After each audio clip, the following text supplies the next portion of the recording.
भाग्यविधाता भाग 5. आरोहीला सकाळी लवकर उठण्याची सवय होती. तिने पाहिलं तर जया आणि जुलिया अजूनही झोपलेले होते. तिला काय करावं तेच समजत नव्हतं, कारण घरामध्ये भरपूर पसारा होता. तिने किचनमध्ये पाहिलं तर खाण्याच्या मोजक्याच वस्तू होत्या. आधी ती फ्रेश झाली आणि स्वतःसाठी बिनदुधाचा चहा केला. चहा पिल्यानंतर तिला हुशारी आली आणि तिने घरची साफसफाई करायला सुरुवात केली. मामीच्या हाताखाली राहून ती कामामध्ये तरबेज झाली होती. तिने जमेल तसं घर स्वच्छ केलं.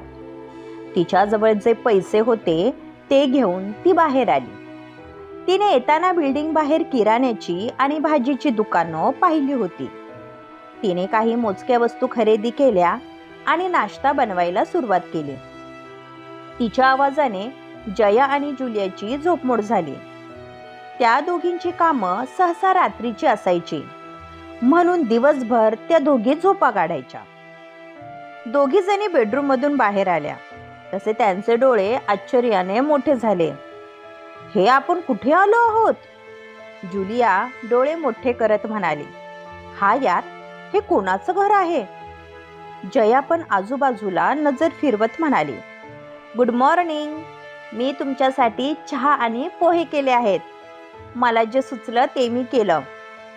आनंदीने टेबलवर प्लेट ठेवली.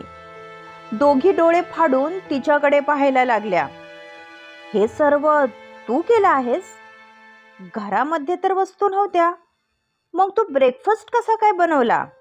जयाने विचारलं. माझ्याजवळ पैसे होते, मी खाली जाऊन सामान घेऊन आले, आरोहीने सांगितलं. तसं दोघींना भरून आलं. तू कशाला त्रास करून घेतला? आम्ही काही तुला काम करायला बोलवलेलं नाही. जया तिच्या डोक्यावरून हात फिरवत म्हणाली, मला कामाची सवय आहे ताई. तुम्ही आधी खाऊन घ्या आणि सांगा कसं झालं आहे. आरोहीचा आपलेपणा पाहून दोघींना पुढं काय बोलावं ते सुचत नव्हतं. जुलियाने पटकन प्लेट घेतली व एक घास खाल्ला आणि तिला आपल्या घरची आठवण आली. आज कित्येक वर्षानंतर ती घरची चव चाखत होती. जयाची पण तीच अवस्था झाली होती. दोघींच्या चेहऱ्यावर तृप्तीचे भाव होते, ज्यामुळे आरोहीला समाधान वाटलं. यापुढे बाहेरून जेवण आणायची काहीही गरज नाही, मी करत जाईल, आरोही म्हणाली. हो माझी आई, आम्हाला तर असं वाटायला लागलं आहे की तुला ना आमची काळजी घेण्यासाठी पाठवलेलं आहे, जुलिया म्हणाली. हे जुलिया, तुझ्याजवळ काही पैसे आहेत का? जयाने विचारलं. माझ्याजवळ पैशाची कमी नसते, आपला रॉकी आहे ना पैसे पुरवायला, जुलिया म्हणाली. या महिन्याचं आरोहीचं रेंट तू आंटीला देशील? मला गावी पैसे द्यावे लागतात, म्हणून माझ्याजवळ नाही, जया म्हणाली. तुम्ही नका ना त्रास करून घेऊ, मी आजपासून मिळेल तो जॉब करत जाईल. आरोहीला कोणावरही ओझं व्हायचं नव्हतं. ती फक्त तुझी मदत करत आहे. तुझ्याजवळ पैसे आल्यानंतर तिला रिटर्न दे. आपणच एकमेकींना सांभाळून घ्यायचं असतं. जेव्हा मी मुंबईमध्ये आले होते तेव्हा जुलियाने मला मदत केली होती. आता तू पण आमची फॅमिली मेंबर झाली आहे. तू पटकन आवरायला घे पाहू, आपल्याला जायचं आहे, जया म्हणाली. तशी आरोही तयार होण्यासाठी गेली. आरोहीला काहीही करून स्वतःच्या पायावर उभं राहायचं होतं. त्याशिवाय मुंबईसारख्या शहरात तिचा निभाव लागणार नव्हता. एकदा सांगितलेलं समजत नाही का? मला काहीही नको, फेकून देते, मी नाही खाणार, ती मुलगी मोठमोठ्याने ओरडत होती. असं नका करू मॅडम, तुमच्या मेडिसिनची वेळ झाली आहे, नर्स काकुळतीला येऊन बोलत होती. मग एक काम कर, त्या जेवणामध्ये विष घालून दे, मगच मी खाईल, कारण सर्वांना मी नकोशी झाली आहे. मला तुम्ही मारून का टाकत नाही? प्लीज मला विष आणून द्या. ती मुलगी धाय मोकळून रडायला लागली. तसा दरवाजा उघडण्याचा आवाज आला. समोर असलेल्या व्यक्तीला पाहून तिची तळपायाची आग मस्तकात गेली. यांना आत्ताच्या आत्ता जायला सांग, मला यांच्यासोबत अजिबात बोलायचं नाही. हे जर गेले नाही ना तर मी स्वतःला संपून टाकेल. तिने मागच्या बाजूला डोकं आपटायला सुरुवात केली. जान्हवी बच्चा. विश्वजित तिच्या जवळ आला व तिला आपल्या कुशीत घेतलं आणि ती मोठमोठ्याने रडायला लागली. का आला आहात तुम्ही? सांगा ना भाई, तुम्हाला माझा त्रास होतो ना, मग मला मारून का टाकत नाही? मला असं अपंगासारखं नाही जगायचं, मरायचं आहे मला. जान्हवीचा प्रत्येक शब्द त्याच्या काळजावर वार करत होता. विश्वजित पाटील, ज्याच्यासाठी अशक्य असं काहीही नव्हतं, तो आपल्या बहिणीसमोर हरला होता. म्हणून तो तिच्यासमोर येणं टाळत होता, कारण तिची अवस्था त्याला पाहवत नव्हती. त्याच्या डोळ्यातून एकसारखं पाणी येत होतं. यावेळी त्याच्यासारखा कमजोर आणि लाचार व्यक्ती शोधूनही सापडला नसता. हे बच्चा, असं नाही बोलायचं. जगाने तुला नाकारलं तरी तुझा भाई कधीच तुला अंतर देणार नाही. मला तू हवी आहेस. विश्वजित तिचा चेहरा उंजळीत घेत म्हणाला. असं अपंगासारखं आयुष्य व्यतीत करणं मला नाही जमत. गेल्या 8 वर्षापासून मी या बिछाण्यावर झोपून आहे. मला कसं वाटत असेल याचा तरी विचार करा. आणि डॉक्टर म्हणाले आहेत ना की मी कधीच ठीक होणार नाही. मग कशाला मला जिवंत ठेवलं आहे? तुम्हाला माहीत नाही, या घरामध्ये कोणाला माझी काळजी नाही. फक्त अभिजित भाई येऊन माझी विचारपूस करतात. डॅड तर कधी माझ्या आजूबाजूला पण फिरकत नाही. आणि ती रीटा मला काहीही बोलत असते. मला या घरामध्ये नाही राहायचं. जान्हवी आपलं मन मोकळं करत होती. तिची अवस्था तो समजू शकत होता, पण तिच्या बाबतीत तो पूर्णपणे हरला होता. जान्हवी राकेश पाटील. राकेश पाटील आणि वीणा पाटील यांची एकुलती एक मुलगी. आधीच मितभाषी असलेली जान्हवी आई गेल्यानंतर अबोल झाली होती. विश्वजितचा तिच्यावर भारी जीव होता, म्हणून तो आपल्या बहिणीला अगदी फुलासारखा जपत होता.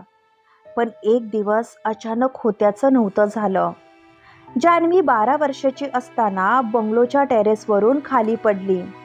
तिला तातडीने हॉस्पिटलमध्ये भरती करण्यात आलं. गंभीर दुखापत झाली असल्यामुळे तिचा इलाज करण्यासाठी बाहेरून डॉक्टर बोलवण्यात आले. राकेश पाटील यांनी पाण्यासारखा पैसा खर्च केला, पण सर्व काही व्यर्थ. त्या ॲक्सिडेंटमध्ये तिला इतके फ्रॅक्चर झाले होते की ती संपूर्ण शरीर निकामं झालं होतं, ज्यामुळे ती भविष्यात कधीच हालचाल करू शकणार नव्हती. त्या दिवसापासून पाटील घराण्यातील सदस्य पूर्णपणे खचून गेले होते. याचा सर्वात मोठा धक्का विश्वजितला बसला होता. आधीच आई जाण्याचं दुःख तो पचवू शकला नव्हता. त्यामध्ये त्याच्यावर हा दुसरा आघात झाला होता. तो हर प्रकारे आपल्या बहिणीला जपत होता. तिच्या सेवेसाठी एक नाही तर तब्बल 5 नर्स 24 तास तत्पर असायच्या. तिच्यासाठी त्याने नवीन स्टाफ नेमला होता, जो तिच्या प्रत्येक गोष्टीची काळजी घेत होता. तरी तिची तब्येत दिवसेंदिवस खालावत चालली होती. गेल्या 8 वर्षापासून तिचा बाहेरच्या जगाशी संबंध तुटला होता, जो तो आपल्या आयुष्यात पुढे गेला. पण तिचं आयुष्य एकाच ठिकाणी थांबलं होतं, ज्याचा विश्वजितला मानसिक त्रास झाला होता.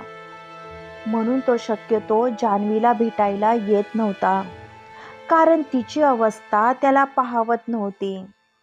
तरी तिच्या प्रत्येक मोमेंटची खबर त्याला असायची. शांत हो बच्चा, तू बाहेर फिरायला येणार? तुला समुद्रकिनारी फिरायला आवडतं ना? हवं तर मी माझ्या बच्चाला उचलून घेऊन जातो. विश्वजित तिच्या डोक्यावरून प्रेमाने हात फिरवत म्हणाला. मला कुठेही जायचं नाही. आजकाल मला खूप एकटं वाटतं. असं वाटतं की माझं या जगामध्ये कोणीही नाही. माझ्यासोबत बोलायला पण कोणी नसतं. म्हणून मला एकटं वाटतं. तुम्ही काहीतरी करा ना भाई, नाहीतर मी वेडी होईल. जान्हवी लहान मुलीसारखी हट्ट करत होती. त्याच्यासाठी ती लहानच तर होती. मी करतो काहीतरी, पण त्याआधी जेवण करायचं. तू माझा शहाणा बच्चा आहे ना. विश्वजितने तिला स्वतःच्या हाताने खाऊ घातलं आणि मेडिसिन दिल्या. तिला आधाराशिवाय बेडवर झोपताही येत नव्हतं. त्याने व्यवस्थित तिला बेडवर झोपवलं आणि अंगावर पांघरून दिलं. आता शांत झोपायचं आणि काहीही हवं असेल तर मला सांगायचं. तुला सोडून मी कुठेच जाणार नाही. विश्वजितने तिच्या कपाळावर ओठ टेकवले आणि बाहेर गेला. त्यावेळी राकेश, रीटा आणि अभिजित हॉलमध्ये बसले होते. तशी विश्वजितची जळजळीत नजर त्यांच्यावर पडली. कारण नसताना जान्हवी इतकी हायपर कधीच होत नाही. मला न विचारता तिला भेटायला कोण गेलं होतं? विश्वजित चांगलाच चिडला होता. भाई, मी तर रोज तिला भेटायला जातो, अभिजित घाबरत म्हणाला. आणि तुम्ही मिस्टर राकेश पाटील, तुम्ही तर विसरूनच गेला आहात की तुम्हाला एक मुलगी सुद्धा आहे, म्हणून तुमच्याजवळ तिला भेटायला वेळ नसतो, विश्वजित खोचकपणे म्हणाला. तिची अवस्था मला पाहवत नाही, राकेश नजर चोरत म्हणाले. यामध्ये खोटं बोलण्यासारखं काय आहे? सरळ सांगा ना की तुम्ही तुमच्या वैवाहिक आयुष्यामध्ये इतके बिझी झाला आहात की तुम्हाला हे पण लक्षात नाही की तुमची 20 वर्षाची मुलगी लाचार असल्यासारखी जगत आहे. अशा वेळी मुलांना आपल्या आई वडिलांची गरज असते. नशिबाने आमची आई आमच्याजवळ नाही. तुम्ही तरी बाप होण्याचं कर्तव्य पूर्ण करा. विश्वजित त्यांना जाब विचारत होता. मी नेहमी बास. रीटा पुढे काही म्हणणार, विश्वजित तिच्या समोर हाताचा पंजा केला. मी तुमच्यासोबत बोलत नाही आणि कितीदा सांगितलं आहे की मी बोलत असताना शांत बसायचं. विश्वजित तिच्यावर ओरडला. विश्वा, कशी असली तरी आई आहे तुझी, राकेश म्हणाले. तसा विश्वजित मोठमोठ्याने हसायला लागला. आमच्या दोघांमध्ये वयाचं जास्त अंतर नसेल, हो ना? अशामध्ये मी तिला आई म्हणालो तर कसं वाटेल? हा, पण ती तुमची बायको म्हणून शोभते. उलट तुम्ही तिच्यापेक्षा आणखी कमी वयाची मुलगी शोधली असती तरी चाललं असतं. विश्वजितचं असं बोलणं त्यांना आतून पोखरत होतं. माझ्या हातून चूक झाली म्हणून सारखं तेच ऐकवण्याची गरज नाही, राकेश म्हणाले. काय म्हणालास तू? म्हणजे मी तुझ्या आयुष्याची चूक आहे? लग्न तुला करायचं होतं, हे विसरू नको. रीटाने आपला मोर्चा राकेशकडे वळवला. तसा विश्वजित हसायला लागला. सुखाच्या शोधात निघाला होतात, पण एक गोष्ट लक्षात ठेवा, माझ्या आईचा हक्क दुसऱ्या स्त्रीला देऊन तुम्ही आयुष्यभराचं दुःख विकत घेतलं आहे. मला फक्त इतकंच सांगायचं आहे की यापुढे तुमच्या बायकोला माझ्या बहिणीपासून दूर राहायला सांगा. पुन्हा जर तिने जान्हवीसोबत बोलण्याचा प्रयत्न केला तर घरातून हाकलून द्यायला कमी नाही करणार. विश्वजित ताड पावलं टाकत आपल्या रूमच्या दिशेने गेला. पण त्याच्याकडून होणारा सततचा अपमान आणि अवहेलना रीटाला सहन होत नव्हती.